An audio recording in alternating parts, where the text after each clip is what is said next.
dengan adanya medsos tadi, sehingga banyak orang melihat ilusi-ilusi ya, seolah-olah bahwa semua dunia itu orang lain indah, kok saya enggak gitu ya. Jadi memang zaman sekarang itu ada orang itu memang mempunyai kecenderungan untuk self diagnosis.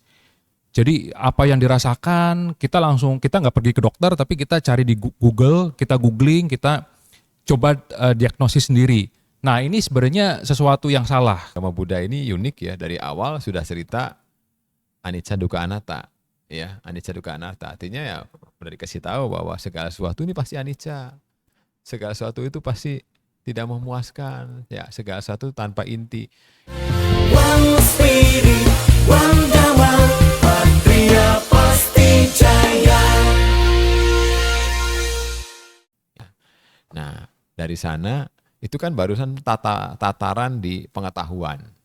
Nah, pengetahuan itu ketika kita bagaimana nih pengetahuan itu bisa menjadi sesuatu yang bagian dari diri kita, bukan hanya pengetahuan. Nah, pengetahuan itu harus lewat jalur meditasi supaya menjadi ketika kita kena beneran dengan hal itu, ya secara teori kita tahu, tapi secara batin kita nggak bisa nerima. Nah, itulah dengan meditasi kita ngerasain nih, duduk tadinya enak, tadinya tenang, sebentar kemudian jadi nggak enak gitu, semutan, kaki panas, bisa, tapi kemudian bisa hilang lagi, ya semutan lagi, pikiran lari-lari ke sana, lari ke sini, bisa tenang, ya itulah kehidupan kita seperti itu gitu loh ya. Tidak sesuatu yang permanen, ya kita tenang sebentar, sebentar lagi nggak tenang, sebentar lagi tenang, ya begitu berulang-ulang, ya. Jadi penderitaan yang kita lakukan, yang kita rasakan pun ya semua ada waktunya, nanti akan hilang pada waktunya, gitu loh ya. Jadi pelan-pelan itu menjadi bagian dari habit kita, sehingga kalau kita menerima masalah ya tidak terlalu menderita, juga tidak terlalu bahagia. Kita punya nah tadi yang saya pikir punya early warning system gitu ya. Jadi punya deteksi dini kondisi pikiran kita nih lagi mau lari kemana nih gitu ya, mau lari kemana gitu loh. Memang kita ini kan punya berbagai jendela ya, kita punya mata, kita punya telinga, kita punya hidung, kita punya pikiran, punya kulit. Nah jendela-jendela ini kan kita kontak tiap hari, kontak dengan mata bisa melihat ini bagus, ini jelek, ya kemudian hidung kita juga sama, ya ini rasanya wangi, ini baunya nggak enak gitu-gitu. Nah kita kan kemudian kan ngerasa kalau wangi pengennya terus wangi gitu, kemudian ada kemelekatan dengan wanginya. Kalau misalnya ada sesuatu yang nggak enak, kemudian kita akan menolak, ada kebencian di sana. Nah dengan kita punya early warning system, ya ketika happy ya kita bisa, oh ini happy itu nothing lasts forever, nggak mungkin happy itu jalan terus selamanya ya. Ada satu buku kan ya, tidak ada pesta yang tidak usai begitu kan ya, gitu kan artinya kan ya semua kita bahagia juga ada waktunya gitu ya. Itu kayak ceritanya atau lagunya Bante Giri kan ya, bahagia sekejap saja hanya bagai mimpi katanya gitu ya. Jadi bahagia sebentar aja. Nah, juga sama, kita menderita juga sebentar aja. Nah, jangan terlalu lama gitu ya. Nah, ini yang harus terus pelan-pelan kita sadari dan kemudian menjadi bagian dari mindset kita bahwa hidup itu bagiannya seperti itu, ada anicca, dukkha, anatta. Nah, ini terus buat generasi muda, yuk kita sama-sama pikirkan bahwa inilah kehidupan kita. Ya, saya sendiri juga sama begitu. Ya, kadang-kadang hanya berupa tataran teori saja. Ketika kena nyataannya, wah belum siap juga gitu kan. Nah, itu makanya latihan ini harus terus-menerus. Ya, gitu. Ya. Oke. Berarti meditasi ini juga membantu kita dalam mengelola persepsi kita gitu ya kok ya. Ya. Kalau misalnya kita berpikir, apalagi generasi sekarang gitu ya kok ya. Kadang tuh kita kalau misalnya ada hal yang tidak sesuai dengan keinginan kita tuh langsung terpuruk sekali gitu ya kok ya. Kita mungkin banyak lihat quotes this too shall pass gitu ya. Semua itu pasti berlalu, tapi pada kenyataannya benar kata Ko Richard. kalau udah kena batunya ya sedih juga gitu ya, terpuruk juga. Nah mungkin meditasi ini membantu kita biar jangan terpuruk-terpuruk banget gitu ya. Karena ya memang begitulah realitas kehidupan gitu. Masa mau kita lawan sih, kan nggak mungkin ya. Mungkin meditasi ini membantu kita untuk lebih bijaksana juga ya kok ya. Dan kalau misalnya ada sesuatu hal yang menimpa kita, jangan langsung pikirannya langsung bergerak cepat gitu. Waduh, jelek gitu. Misalnya kalau kita makan, kan ada orang yang hobinya suka kulineran gitu. Kalau misalnya pengen makan, makanan di situ tuh terkenalnya enak, rame pada ngantri. Ternyata pas dalam situ, aduh kok nggak enak ya. Nah itu pasti kan sedih ya, terus kecewa gitu. Nah mungkin kalau misalnya kita bantu dengan meditasi nih, kita bakalan mikirnya, oh kurang nih makanannya, mungkin dia banyak yang ngantri, atau mungkin kokinya berhenti gitu ya. Kita bisa lebih melogikakan atau bikin diri sendiri tuh nggak sedih-sedih amat gitu ya. Nah oke, Mungkin saya juga bisa tambahin sedikit ya. boleh silakan. Kadang-kadang mindset kita ini yang membuat kita menderita atau mindset kita ini yang membuat kita bahagia. Ada satu cerita dalam bukunya Stephen Covey itu, cerita tentang anak kecil dan seorang pemuda. Jadi si pemuda ini dia naik kereta api gitu ya dalam satu perjalanan ya. Nah, kemudian di kereta api itu ada anak kecil yang berlari-lari ke sana kemari gitu loh ya, sambil teriak-teriak ya. Dia mungkin ngelihat di kereta itu ada kerbau, ada apa, dia teriak ke papahnya, "Pak itu kerbau, Pak itu ada mobil warna merah, Pak ini ada ini," selalu cerita begitu, sambil teriak-teriak gitu loh. Si pemuda ini ngerasa terganggu. Pertamanya dia biasa-biasa aja, terus kemudian lama-lama dia nggak tahan juga. Ya, dia hari itu baru selesai ujian gitu ya. Hari itu pengen istirahat di kereta supaya bisa tidur karena semalam sebelumnya dia bergadang. Jadi ketika mau tidur dia terasa terganggu. Dia akhirnya bicara sama si bapaknya. "Pak, anak itu anak bapak?" "Oh iya," katanya gitu. "Iya." "Pak, maaf ya Pak, ini saya semalam nggak tidur. Tadi siang barusan ujian, saya mau tidur di kereta. Tapi gara-gara anak bapak lari-lari sana sini sambil teriak-teriak, saya nggak bisa istirahat. Tolong dong anaknya dididik," katanya begitu. Tapi si bapak ini, "Aduh nak, maaf ya anak saya memang mengganggu ya. Ini udah 3 hari nangis terus. Karena ibunya baru meninggal. Saya ajak naik kereta supaya dia lupa sama ibunya. Hari ini dia bisa ketawa, dia bisa cerita. Aduh saya bahagianya minta ampun," katanya gitu. Luar biasa. Si pemuda ini yang tadinya benci melihat anak ini, kemudian menjadi iba. Kasian gitu ya, ngelihat anak. Peristiwanya sama, anak yang lari-lari sambil teriak-teriak. Ketika mindsetnya berubah dari yang tadinya benci, ngelihat perilakunya, kemudian menjadi iba, ya itu langsung jadi nggak benci lagi. Ya, jadi ngelihat dengan situasi yang berbeda, akhirnya dia bisa nerima gitu loh. Ya, karena hanya perubahan mindset saja. Jadi mindset inilah yang membuat kita menjadi bahagia ataupun menjadi menderita. Kalau tadi misalnya cerita makan, kalau kita makan kita kecewa, aduh makan, kita harusnya juga bisa merubah mindsetnya. Menurut catatan WHO, ya ada miliaran orang loh di dunia yang kelaparan. Ya, kita bersyukur hari ini masih bisa dapat makan yang ini seperti ini. Ya, masih ada mungkin sekian miliar orang di sana yang kelaparan gitu loh. Kita boleh kan bersyukur sedikit gitu ya. Ya, untuk bagian dari self healing sih maksudnya gitu loh. Ya, gitu. Kita sekarang kok cuma bisa naik motor ya. Ya, masih banyak tuh di sana yang jalan kaki, yang nggak punya motor gitu ya. Jadi ya sudahlah kita bersyukur saja gitu. Itu bagian dari merubah image dari yang tadinya menderita menjadi minimal lebih bahagia gitu. Ya. Oke, jadi meditasi ini juga membantu kita dalam mindset ya kok ya Mindset, ya. gitu. Oke, sekarang saya juga mau geser lagi pembahasan kita menuju ke Ko Sandy gitu ya. Saya tuh mau tanya-tanya kok, kalau misalnya kita kan Gen Z, milenial juga sih, pokoknya yang generasi terkini lah kok.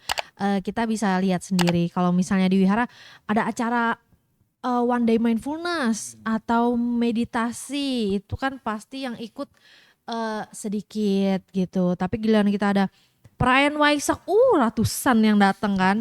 Tapi kalau meditasi tuh agak kurang laku gitu bisa dibilang. Nah, saya mau tanya kok Sandy, gimana sih caranya kita memulai meditasi gitu, terutama untuk anak-anak muda gitu kok, gimana? Silakan. Ya, untuk pertama kita harus bisa membangkitkan membangkitkan kebiasaan dulu untuk bermeditasi. Jadi kita tidak perlu langsung mematok waktu yang lama untuk meditasi, misalkan saya mau meditasi 2 jam gitu kan. Tapi udah aja besoknya kosong gitu kan, udah malas lagi. Itu justru tidak memberikan manfaat apa-apa. Karena meditasi itu pada prinsipnya adalah bukan sesuatu yang instan, tapi hasilnya itu didapat ketika kita sudah melakukan terus-menerus. Gitu. Seperti yang tadi saya sudah sampaikan, jadi meditasi itu seperti berinvestasi. Sedangkan kalau kita melakukan misalkan saat ini saya semangat, saya mau meditasi 2 jam, tapi besoknya udah malas lagi gitu. Ya itu percuma, mendingan kita memulai meditasi dengan waktu yang singkat, katakan 5 menit, tapi kita bertekad, saya harus bisa melakukannya 1 bulan penuh. Nah setelah kita berhasil melakukannya dalam 1 bulan penuh, maka akan muncul satu kebiasaan yang kalau misalkan tidak dilakukan tuh sepertinya ada yang kurang. Nah dari situ setelah muncul kebiasaan meditasi itu, kita bisa meningkatkan waktu meditasinya. Mungkin dari 5 menit kita bisa tingkatkan, setelah 1 bulan kita bisa tingkatkan ke 10 menit dan seterusnya. Dari situ ketika sudah terbangun kebiasaan kebutuhan akan meditasi, maka percayalah meditasi akan memberikan manfaat buat kita. Seperti itu. Oke, berarti mulai dari yang kecil-kecil dulu aja gitu ya. Kita lakukan dalam periode yang pendek dulu lah, gak usah terlalu langsung kita semangat tapi besoknya udah gak semangat, kayak gitu percuma. Jadi kita mungkin dalam 1 bulan kita lakukan meditasi selama 5 menit, tapi jangan sampai ada yang bolong, kita konsisten. Kita lakukan 5 menit selama 1 bulan full, nanti akan mulai terbangun kebutuhan akan meditasi. Kayaknya meditasi harus sesuatu kebutuhan primer, menjadi kebutuhan yang harus dilakukan tiap harinya. Nah setelah itu terbangun, nanti dengan sendirinya meditasi akan menjadi rutinitas. Oke, boleh nanya nggak kok, kalau misalnya meditasi itu kan banyak guru, banyak metode, beda-beda gitu. Nah kalau misalnya sarannya Ko Sandy nih, kalau misalnya bagi kita anak muda ini, mulainya tuh pakai metode yang mana sih gitu, atau mungkin kalau misalnya Ko Sandy mau sharing-sharing pengalamannya Ko Sandy dalam awal-awal bermeditasi juga boleh, silakan. Iya, kalau saya berpedoman pada teks aslinya Buddha ya, jadi di Anapanasati itu. Jadi saya berpedoman pada teks Anapanasati yang hanya menyatakan bahwa kita hanya sadar pada nafas masuk dan nafas keluar. Selebihnya saya tidak menemukan teori-teori lain. Jadi saya berpatokan kalau memang ada guru meditasi yang memang dia membuat satu metode atau teknik meditasi, yaitu mungkin nggak apa-apa sih. Karena mungkin ada yang cocok bagi orang lain gitu kan, metode ini atau teknik ini cocok bagi dia lebih bisa konsentrasi, dia bisa lebih bisa merealisasi kesadaran gitu, itu nggak jadi masalah. Cuman kalau saya pribadi itu saya lebih berpedoman pada teks Buddha yang aslinya, yang aslinya ya, Anapanasati, yaitu hanya cukup sadar pada nafas masuk dan nafas keluar. Tidak ada metode lainnya, tidak ada teknik lainnya, cukup sadar seperti itu. Oke, berarti kita bisa coba dengan memperhatikan nafas dan sadar gitu ya. Kita sadar bahwa kita sedang menarik nafas dan kita juga menyadari ketika kita sedang menghembuskan nafas. Cukup seperti itu. Oke, jadi tahap awal gitu ya, kalau bisa kita katakan tahap awal. Oke. Oke. Jadi nanti bisa kita coba di rumah ya teman-teman sobat Potpet nih. Kalau misalnya kita mau mulai meditasi, mulainya aja dulu 5 menit hari Iya, ini, besok iya. 5 menit lagi, besok lagi. Mungkin kita bikin target misalnya seminggu atau 2 minggu Iya. gitu ya. Oke. Kalau misalnya dari Ko Richard ada tambahan nggak kalau barangkali pernah mengikuti retret atau mengikuti salah satu metode atau guru meditasi tertentu gitu, boleh silakan kita bagi-bagi nih Ya, sharing-sharing. kalau saya mungkin prosesnya agak agak panjang ya gitu ya kalau mau meditasi itu, jadi ada baca paritanya dulu singkat, kemudian ada relaksasinya dulu gitu. Jadi artinya kita kan dari ya tadi ada perut kempes, ada busung, kemudian kita perhatikan bagian-bagian tubuh kita sudah rileks semua belum, sudah tenang semua belum gitu loh. Baru masuk ke perhatian ke napas begitu ya. Jadi prosesnya dia agak lama gitu ya, agak lama. Tapi menurut saya memang itu yang bikin lebih bisa bertahan lama begitu ya, bisa bertahan lama. Menurut saya seperti itu. Nah itu tugas dari Patria ya, adalah bagaimana mengenalkan meditasi kepada generasi muda. Bagaimanapun caranya ya menurut saya harus sedikit dipaksakan dulu ya. Artinya harus semua dikenalkan apa manfaatnya bermeditasi. Nanti Ko Sandy juga bisa nanti kemudian cerita apa manfaat-manfaatnya pada meditasi ini. Kemudian ya kita coba nanti yuk jalankan meditasi. Kalau menurut aturan psikologi harus 90 hari supaya bisa jadi habit katanya ya. Jadi 90 hari coba dulu tiap hari tanpa putus gitu ya. Mungkin bisa bikin challenge di Patria. Challenge 90 hari. Boleh di DPP nih. Siapa yang bisa berhasil 90 hari tanpa putus begitu ya, dapat hadiah apa gitu ya gitu ya di Patria gitu ya. Boleh tuh. Nah, jadi Saran-saran challenge itu, tuh boleh. Iming-iming. ada iming-imingnya dulu lah Iya. buat anak muda gitu ya. Boleh Dapat tuh. apa kuota atau apalah begitu ya. Lumayan loh. Cuman siapa yang ngetes itu ya, absennya itu ya. Iya, nanti kita Zoom meeting kayaknya, kita bikin Zoom meeting Kok harus ya. meditasi bersama dulu, Zoom ya selama 90 hari tuh. Boleh itu saran Ya yang pertamanya prinsipnya dipaksa dulu dengan secara komunal bersama-sama gitu ya. Kemudian nanti dicari waktu yang bisa lebih panjang. Kemudian yang agak susah itu kan generasi muda kadang-kadang nggak mau berbicara ya, pengalaman meditasinya seperti apa, kemudian apa yang didapat, kendalanya di mana. Kadang-kadang kalau ditanya suka diem, nah itu yang jadi kendala itu. Kalau mereka bisa lebih banyak berbicara, bisa tanya, itu yang bisa dapat manfaat lebih banyak, sih begitu. Ya terima kasih. Oke, terima kasih untuk Ko Richard dan Ko Sandy. Sekarang karena kita udah lumayan agak lama nih, boleh dong kita sudah menuju penghujung Potpet ini ya. Nah,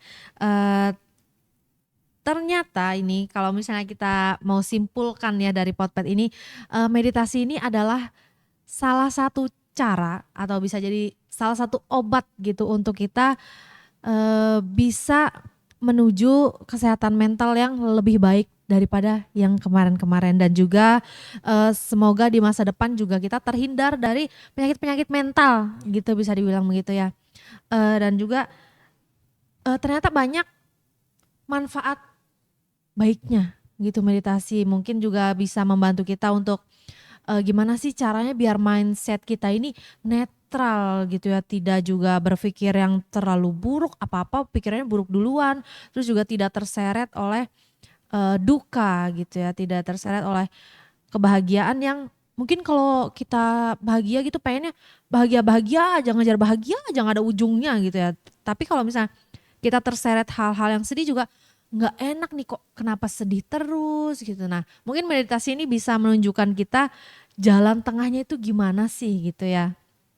Nah terus juga seperti kata Ko Richard tadi, hidup itu adalah ilusi, kumpulan perspektif dan konstruksi sosial gitu. Kita kan udah dari kecil nih diajarin, ini warna merah, ini warna emas gitu. Nah mungkin perspektif-perspektif ini yang menjadikan kita itu agak berkonsep dan berkotak-kotak gitu ya, sehingga tuh kadang kita juga dalam kehidupan sehari-hari itu agak kewalahan gitu dengan konsep-konsep yang mengekang kita gitu. Dan mungkin meditasi ini bisa menjadi suatu obat.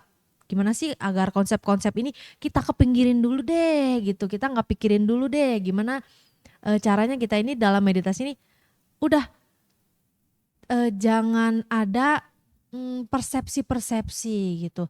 Kalau misalnya dalam meditasi, aduh kakinya pegel gitu, otomatis kita kan kesek-kesek, kita pengen pindah kakinya, gimana sih caranya biar nggak sakit. Tapi padahal kan sakit itu juga toh nanti juga lewat gitu. This too shall pass gitu ya bahasa kerennya gitu ya.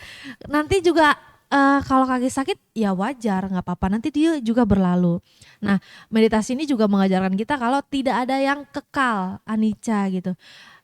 Jadi kalau misalnya ada sakit, oh dia timbul, berlangsung dan lenyap gitu. Dan semua hal ya memang begitu. Itulah anicca gitu ya. Mungkin semakin lama kita mengalaminya, mungkin kita akan tumbuh kebijaksanaan gitu ya. Nah sekarang kita langsung aja lanjut ke closing statement. Silakan Coach Sandy dan Ko Richard, kita closing statement dulu. Terima kasih. Ya, menurut saya meditasi ini bisa dikatakan the only one, Hebat, the only one obat untuk kita agar kita bisa menjaga mental kita dari penyakit ya, dari penyakit mental. Hanya satu-satunya meditasi. Jadi dengan kita melakukan meditasi mindfulness, kita akan memiliki ketahanan mental untuk bisa menghadapi segala perubahan zaman ya. Segala perubahan, bukan cuma zaman, apapun itu, perubahan kehidupan kita. Kita akan siap menghadapi ketika kita nanti sakit, kemudian ketika kita menghadapi kehilangan orang-orang yang kita sayang. Dengan kita melatih meditasi, kita akan memiliki ketahanan mental untuk bisa tetap bijaksana menyikapinya. Nah, untuk Gen Z, saya menyarankan kita harus memulai meditasi ya, karena Gen Z itu kan ujung tombaknya bangsa Indonesia, Gen Z. Kalau generasi mudanya rentan terhadap penyakit mental, apa yang akan terjadi dengan nasib bangsa di masa mendatang gitu. Segala sesuatu yang besar itu bermula dari yang kecil. Jadi kita harus mulai untuk membiasakan melakukan meditasi sedini mungkin. Karena kalau udah tua, udah mulai sakit kayak gitu kan kita udah agak punya kemampuan lagi untuk melakukan meditasi. Nah sekarang mumpung kita masih muda, masih punya waktu, masih punya fisik yang sehat, mari kita mulai kebiasaan habit untuk bermeditasi seperti itu. Kalau misalnya closing statement dari Ko Richard gimana kok, silakan. Saya nggak berpanjang-panjang ya. Ayo generasi muda, kalau mau sehat mentalnya, latihan meditasi. Iya. Keren banget. Jadi inilah kita makanya belajar dari senior-senior kita gitu ya teman-teman sobat Potpet ya. Tapi kalau misalnya saya tanya nih, boleh nggak kalau saya bilang kalau nggak mau sakit jiwa meditasi dong gitu, boleh nggak tuh? Oh, iya. Boleh. Memang itu jawabannya. Memang itulah jawabannya. Boleh ya kita sama-sama dong kita Boleh. nanti saya bilang kalau nggak mau sakit jiwa meditasi dong, kita barengan ya, boleh ya? Iya. Ya, kita coba nih ya teman-teman sobat Potpet nih ya. Kalau nggak mau sakit jiwa meditasi dong. Wah keren banget nih. Jadi sekian ya podcast Patria kita pada kali ini yang membahas tentang mental health, seru-seru banget. Kita juga banyak dapat tips and trick, kita juga banyak dapat insight keren. Pokoknya teman-teman ditunggu lagi deh podcast berikutnya. Ada tambahan lagi dari Ko Richard atau dari Ko Sandy? Dari saya cukup. Oke, jadi sekian Potpet pada kali ini yang di take over oleh DPC Patria Cirebon yang merupakan bagian dari DPD Patria Jawa Barat. Sampai jumpa di Potpet berikutnya. Terima kasih. Terima kasih. Sati Hotu Namo Buddhaya. Daya.